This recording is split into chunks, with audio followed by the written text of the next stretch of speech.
అందరికీ నమస్కారం అండి. తల్లికి వందనం రెండో లిస్ట్ అనేది రావడం జరిగింది. చాలా మంది ముందు వీడియోలో అయితే కామెంట్ పెడుతున్నారు. లిస్ట్ అనేది రాలేదంటున్నారు. లిస్ట్ ఎక్కడ వచ్చింది అంటున్నారు. పేమెంట్ పడలేదని కామెంట్ చేస్తున్నారు. లిస్ట్ అనేది ఎక్కడొచ్చింది, ఎలా డౌన్లోడ్ చేయాలి, పేర్లు ఎలా వచ్చాయి, ఏంటి అనేది నేను ఇప్పుడు ఒకసారి చూపిస్తాను. అందు చూడండి. అప్పుడైతే మీ ప్రశ్నలన్నిటికీ క్లారిటీ అయితే వచ్చేస్తుంది. ఇంకోటి ముఖ్యంగా గమనించాల్సింది ఏంటి అంటే only eligible and ineligible list మాత్రమే వచ్చిందండి.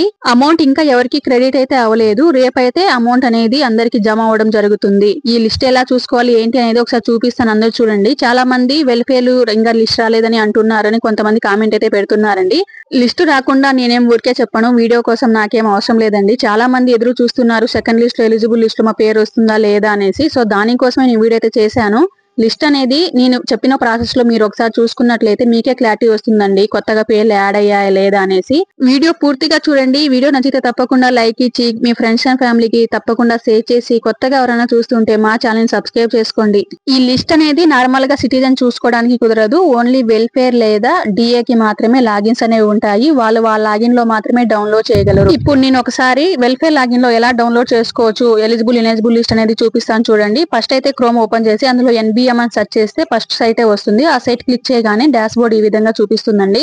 సో ఈ విధంగా ఎంప్లాయ్ లాగిన్ అని క్లిక్ చేసినట్లయితే డిఏ కి లేదా వెల్ఫేర్ కి లాగిన్స్ ఉంటాయి. పాస్వర్డ్ యూజర్ నేమ్ ఎంటర్ చేసి క్యాప్చా ఎంటర్ చేసి సబ్మిట్ కొట్టినట్లయితే వాళ్ళ లాగిన్ లో ఇన్ని రకాల ఆప్షన్స్ అయితే చూపించడం జరుగుతుంది. ఇందులో రిపోర్ట్ మాడ్యూల్ అనే ఒక ఆప్షన్ ఉంటుంది కదా, అక్కడ క్లిక్ చేయాలి. బిఎం రిపోర్ట్స్ అని క్లిక్ చేయగానే ఈ విధంగా అయితే ఓపెన్ అవ్వడం జరుగుతుంది. ఇక్కడ ఇయర్, అలాగే తల్లికి వందనం, అలాగే సెక్రటరియట్ అనేసి క్లిక్ చేయగానే కింద చూడండి ఫైనల్ రిపోర్ట్స్ అనే ఒక ఆప్షన్ ఉంటుంది. అందులో ఫైనల్ ఎలిజిబుల్ లిస్ట్ అని క్లిక్ చేస్తే ఈ విధంగా ఎలిజిబుల్ లిస్ట్ అనేది డౌన్లోడ్ అవుతుంది.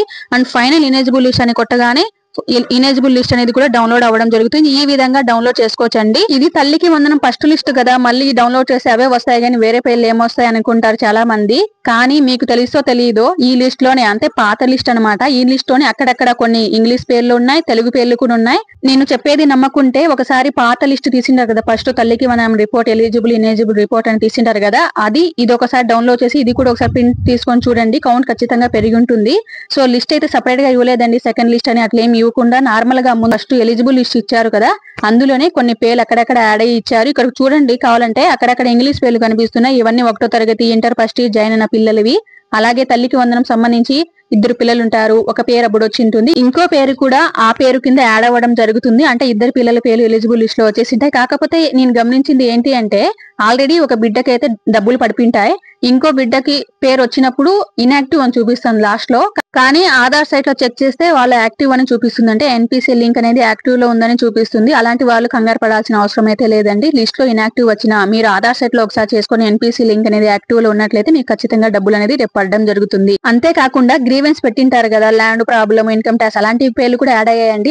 అంటే అన్ని లెవెల్లో అప్రూవ్ అయిపోయినవన్నీ కూడా ఇందులో ఎలిజిబుల్ లిస్ట్ లోకి అయితే రావడం జరిగింది. చాలా మంది కామెంట్ చేస్తుంది ఏంటి అంటే ఓపెన్ ఉంది, క్లోజ్ ఉంది, మా గ్రీవెన్స్ అనేది డబ్బులు పడతా లేదని అడుగుతున్నారు. మీరు ఒకసారి సచివాలయంకి వెళ్ళి క్లారిటీ తెలుసుకోండి. ఎందుకంటే మనం చెప్పడం కుదరదండి. ఓపెన్ ఉన్నా కూడా కొంతమందికి పేర్లు అయితే ఎలిజిబుల్ లిస్ట్ లో రావడం జరిగింది. అండ్ ల్యాండ్ అలాంటి ప్రాబ్లమ్స్ అన్ని కూడా వెరిఫికేషన్ అయిపోయినవన్నీ కూడా ఎలిజిబుల్ లిస్ట్ లో రావడం జరిగింది. ఒక్కసారి సచివాలయం వెళ్ళి వెల్ఫేర్ గారు లేదా DA గారి దగ్గర మీ పిల్లల పేర్లు వచ్చాయా లేదా అని తెలుసుకోండి. అండ్ సెకండ్ టైం కూడా పేరు రాకపోతే గ్రీవెన్స్ అనేది రైట్ చేయాలా లేదా అనేది గవర్నమెంట్ నుంచి అప్డేట్ వస్తే ఖచ్చితంగా మీకు తెలియజేస్తాను. ఎలిజిబుల్ లిస్ట్ లో మా పేరు రాలేదండి, మళ్ళీ మేము గ్రీవెన్స్ రైట్ చేయొచ్చా అని చాలా మంది అడుగుతున్నారు. అలా చేయడానికి కుదరదండి. ఒకసారి ఆధార్ రిజిస్టర్ అయిపోతే గ్రీవెన్స్ కింద మళ్ళీ ఆల్రెడీ చేశారనే వస్తుంది కానీ రెండోసారి గ్రీవెన్స్ రైట్ చేయడానికి కుదరదు. ఇంకా తల్లికి వందనం పథకానికి సంబంధించి ఏమైనా అప్డేట్ వస్తే ఖచ్చితంగా నేను వీడియో ద్వారా మీకు తెలియజేసే ప్రయత్నం చేస్తాను. కొత్తగా ఎవరైనా చూస్తుంటే తప్పకుండా మా ఛానల్ ని ఫాలో అవుతుండండి. యూస్ఫుల్ అనిపిస్తే మాత్రం తప్పకుండా మీ ఫ్రెండ్స్ అండ్ ఫ్యామిలీకి వీడియో షేర్ చేయండి. వీడియో నచ్చితే తప్పకుండా లైక్ ఇవ్వండి. లైక్ ఇవ్వడం వల్ల అందరికీ ఈ విషయం అనేది చేరుతుందండి.